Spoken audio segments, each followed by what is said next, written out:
Russia being able to count, to this point at least, on China and President Xi.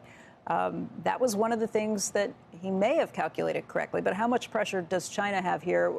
We talked to Eunice Yoon, our correspondent from Beijing, earlier, and she said, look, China wants to come down on the side of the winner and is maybe kind of walking both sides at this point. What do you anticipate China would do?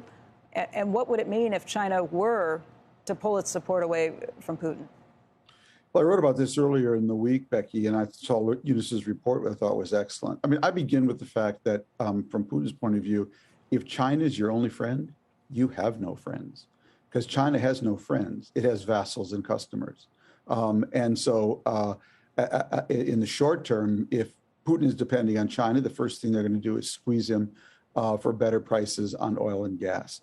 In the long term, though, China is clearly flummoxed, I would say. They want to be connected and disconnected at the same time. They want to insulate themselves from these pressures in the global economy.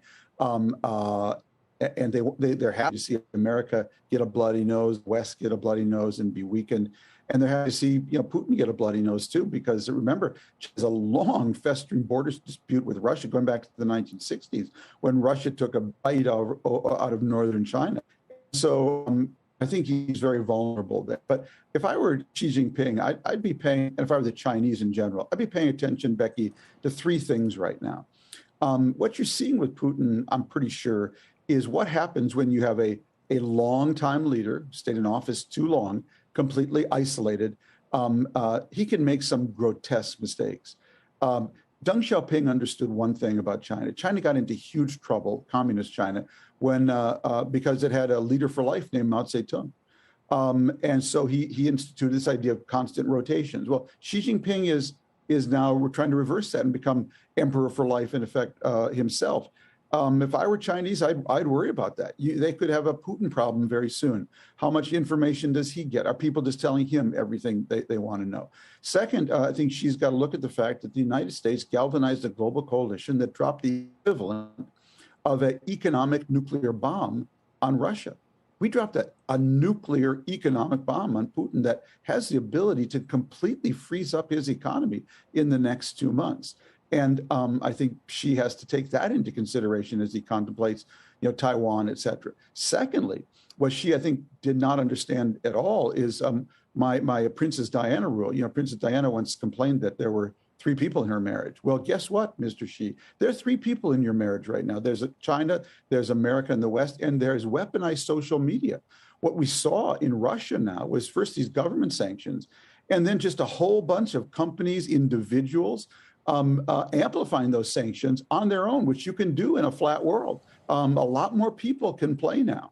And I think what she all should pay attention to is that news that the predictions that the West was dead may be premature. The West is rallying here in defense of democracy, freedom, and to support freedom-loving nations. And if I were Xi, I'd be studying this situation very, very closely. It's not a slam dunk for China.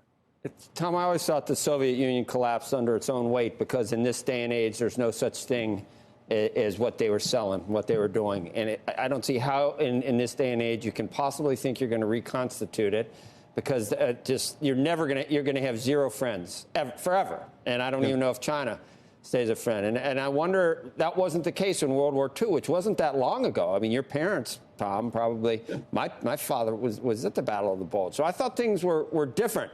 But I think nuclear arsenals make everything impossible to calculate at that point, because that wasn't hanging over our head back during World War II. And it is now. And he has that capability, even with the world totally against him. I don't know. It's worrisome. Yeah, Joe, I mean, it's really why I wrote what I wrote today. My mom was in the Navy in World War II, and the nuclear weapon was actually an innovation that came out of World War II when, long-range bombs proved to be insufficient. And so I'm very afraid that a cornered, humiliated Putin, isolated within his own team and the country, he could do anything. And I just not taking anything off the table.